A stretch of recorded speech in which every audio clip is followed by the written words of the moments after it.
Hey Tim, how we going? It is Kaz from In the Trenches with Kaz, and we've already got Stickman here. Good to see you, Stick. Mate, this is crazy how loud this is at the moment. We're going to have a serious conversation tonight, mate, and it's not so much going to be about military as per what the subject is, that is the climate that we speak of, which is the coronavirus, the effects, and is the craziness, the reaction, is it going to be a bigger tragedy than what the coronavirus is itself? Now we see the people coming in. We've got Midway here. G'day, buddy. How you going, mate? That is so loud. Is that a bit better? A bit better. We've got Proud Australian here. We've got Matty Pettigrew. G'day, buddy. We've got Andrew. G'day. Lauren, our lovely Lauren. I hope you enjoyed the thumbnail today for the photography Patreon competition. Good job, by the way. I love that flair. You're going to have to teach me how to do it. Proud Australian is always here, and so is Leo, the stuntman for life. AK is for here for Kaz, and we've got Josh. How we going, mate? We've got KK, not KKK. We've got Andy. We've got Dave D, the officer, the victim of crime. We've got J Lad. We've got Robbie Wool. We've got Joshy Goodwin. Proud Aussie. Coronavirus is getting more serious every day. Yes, it is. And it's a melting pot. The world is in such a weird position that it's primed for this kind of pandemic, which is different to an epidemic. An epidemic being localized to one location, where a pandemic being basically multiple locations, global. We've got Nick. G'day, mate. How you going? Fine, mate, to stream, my first one. Well, Nick, well done. Can we get some thumbs up in the comments over there so Nick feels like he is welcome? Everyone's come here for their, what do I do, Kaz? Bryce Elliott, hey, Kaz, just got back from Kapuka on Saturday. Great fun. Hallway 33. There you go. Just got back from Bryce. So do Army Reserve yet? If you're home already. Lauren, hi, okay. Dave D.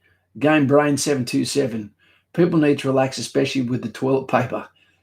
You know, as soon as you start talking about toilet paper, I start thinking, I need to do a shit. And for someone like myself who loves Mexican food, who loves red curry, who loves the occasional prune, sultana, and everything else that makes you regular, it's torture. J-Lad, Lauren, welcome. Nick, Bryce, Elliott, yes. Fugly, can complain or can't complain, no one listens, Lauren. Haven't done the shoot yet, still waiting for the photo place to call us back. Fugly, what we're going to do is we're going to promote Fugly to, he's had a bit of bad news in his own mind where he's realised he doesn't want to join the military, and now he wants to go for his Air Force adventures. And even the photography competition was too hard for him over the weekend. He got a rash from the grass. So lucky you've changed to RAF, mate. But to make you feel a little bit better, what we're going to do is we're going to promote you, young man, to moderator. Bam, you are now Blue, New South Wales, Union. You are beyond blue, if we made you any other colour, but today's not about depression, although it can be caused by the subject we're about to talk about. Miss Angela, how you going? Not too cow to the spiritual one. Good to have you here. Guys and gals, today is a serious talk. It is a serious topic.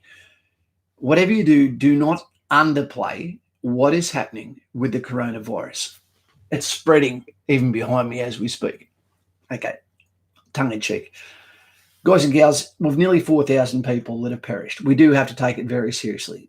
You can throw around figures as much as you want about what the common cold kills, what smoking kills, what drugs kill, road, all that.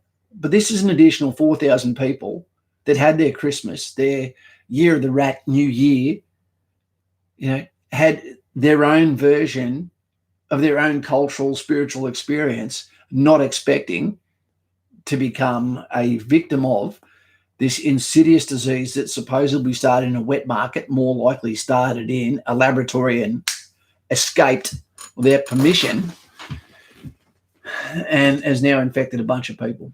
Now, the Chinese I don't trust anything that comes out of their country because they even lie to their people. I get it.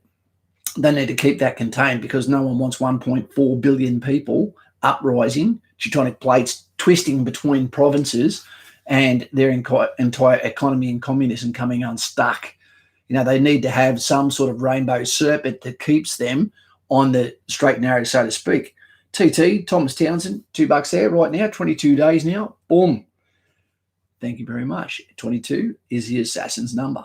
It's the reason why I choose it is because it's usually subsonic rounds, which means it doesn't make a noise, which means you can suppress it.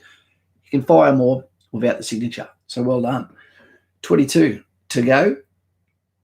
I love your thumbnail, by the way. So the coronavirus became a pandemic fairly quickly. It must be extremely contagious. And unfortunately, the people that seem to be spreading it the most seem to be the medical individuals, personnel, those that have taken no time off, that are trying to fight this on the front line. It's a very serious situation. And if you speak too early and don't think it is, maybe your family gets touched next.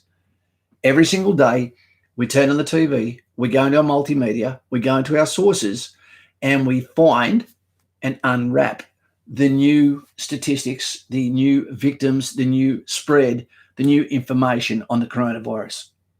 But what's also happening is normally there is a coalface. There is a front line to everything that happens within our society.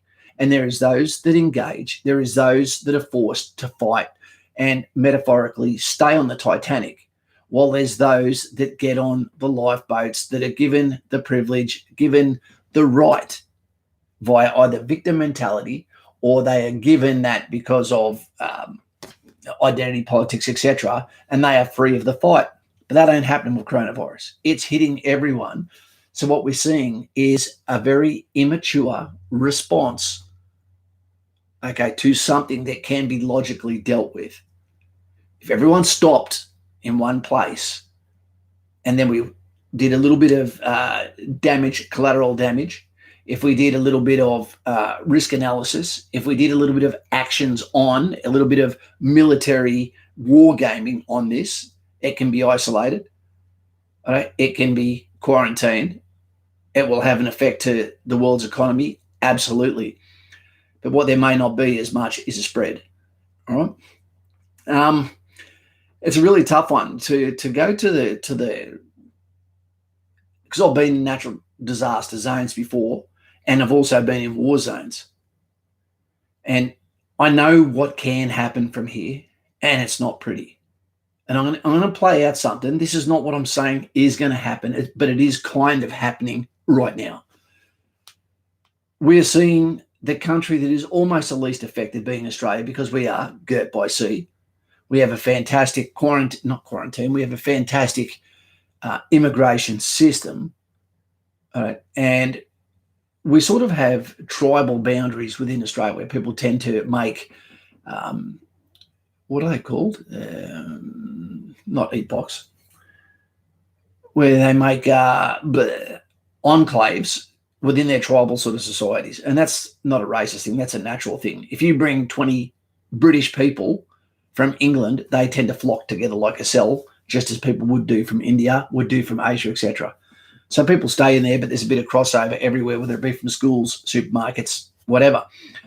Where was I going with this? But we're fairly lucky, but we have had a disproportionate response to this. We're already seeing the fighting. You would have seen it in the Western Sydney between three people. All of them had big asses that probably needed wiping ASAP. But we saw a very immature response based on three ladies going the knuckle aisle 4. Mouthguard aisle 4, Rob. And what that's done is showed a little bit of the aggression. It's a little bit of the steam that's showing the panic behind the people that are preparing, doomsday prepping, whatever you want to call it. But it's got worse. This morning, I know I've got irritable bowel syndrome, ulcerative colitis, which means I need that toilet paper, and that ain't fake news. And I'm normally only on 1 or 2 rolls inside the house, just like I don't have spare batteries for an Xbox control. But it's not just the toilet paper anymore. Now, when you go to the shops, there's a lack of pasta. There's a lack of other things, sanitary things that are on the shelves. And that's forced me to go into a little bit of more research and see how else can this affect us. And I'm sorry if I'm not getting tears at the moment too. Make sure you go through the moderators there, and they'll stead you well at the moment. But as things start to disappear, that actually creates more of a panic, more of a buy-up. The preparation starts to build momentum. The scary thing is, and having been through Cyclone Yasi in Townsville, it only takes about 24 hours for humanity, civilization, to start turning in on itself. The more civilized you are, the worse the jackknife is when it begins. Because some have, some don't. Some have milk, some don't. Some have whatever the resource is. Some have stocked up and prepared, some have not. Right, we've saw Italy now, 16 million people overnight woke up and were told, you are now quarantined into your location. You're not allowed to leave that enclave unless you have strict permission from the paramilitary that are now guarding the streets, etc. There is no massing of people or events. Everything has been cancelled. You're not even allowed to have funerals. There is no weddings. If you had wedding plans, if you'd pay for it, gone. Okay, medical staff have had to come out of retirement. People are being told, do not expect to go home. Now, the flow-on effect of this is that people will get fatigued. Okay, the ability to maintain that medical care will drop as that first wave of responders, like the first soldiers that go to fight, either struck down or get battle fatigue. What comes next if it breaks the containment? And that continues on when schools close down, when people's livelihood, when they're living pay to pay, and then they don't get paid. When stock markets, people that are about to retire right now, but then they look on the screen for the stock exchange and everything that their financial plan for retirement just gone bam and bottomed out. Do I get out now? And that's a mistake. If they get out now, they might end up with nothing. It can affect so many in so many different ways. It's really tough. You know, we don't have weapon systems. It allows bad people. It allows the people to capitalize on having chaos within a location. If there is quarantine, if there is what do you call that when you close down at night? Curfews. That's normally when they leave, when they go outside and start their looting, start all that sort of stuff. Anyway, I just want to talk about the hysteria can end up being 10 times worse than what the situation is, what the problem is. Now, this is going to keep spreading. I predict this is going to spread a hell of a lot more. And one of the data facts that came out from a doctor in the US, hey, Madison, hey, oh, sorry, I'm late. Hey, Lauren. Hey, Madison. I love that picture of your dog, mate. I don't think anyone's going to be getting jobs at the moment either. I don't think anyone is actually employing people at the moment, are they? HR people, anyone in the crowd, let us know. Hey, Stephen Cupson. G'day, mate. How about Burma? No case there yet. Huh. What do you reckon's going to happen now? Someone's going to head there. So basically, I was listening to a lady that was talking about the US, and they were saying that there's basically a ratio of 2 beds per 1,000 people that are in your society. 100,000 people, 2,000 beds, etc. And they were just talking about just how big a deal it is. Hey, Cody, how big a deal it is when you get someone turn up after a car crash, then they might get a doctor in, a few doctors get taken down, get stabilized, etc. When someone comes in with coronavirus, it can potentially shut off an entire part of that hospital. And then from there is very intensive with staff. And then they can catch that, and then it can flow on. And then from there, it creates its own little epidemic within the pandemic. Hey, Travis, how you going, mate? These things can be very, very fatiguing, and it can be very, very long-lasting. It can be an economy crippler. We need to take into account that China also has the vast majority of all our antibiotics and that of the USA's as well.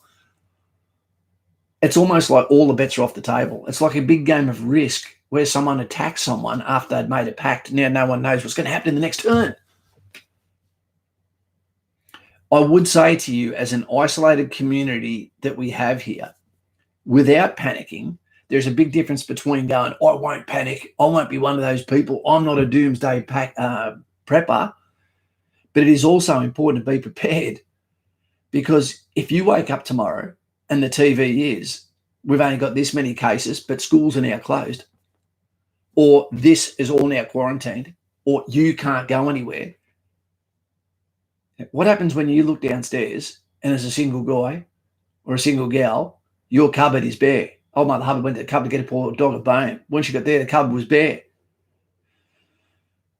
Put in a bone of his own.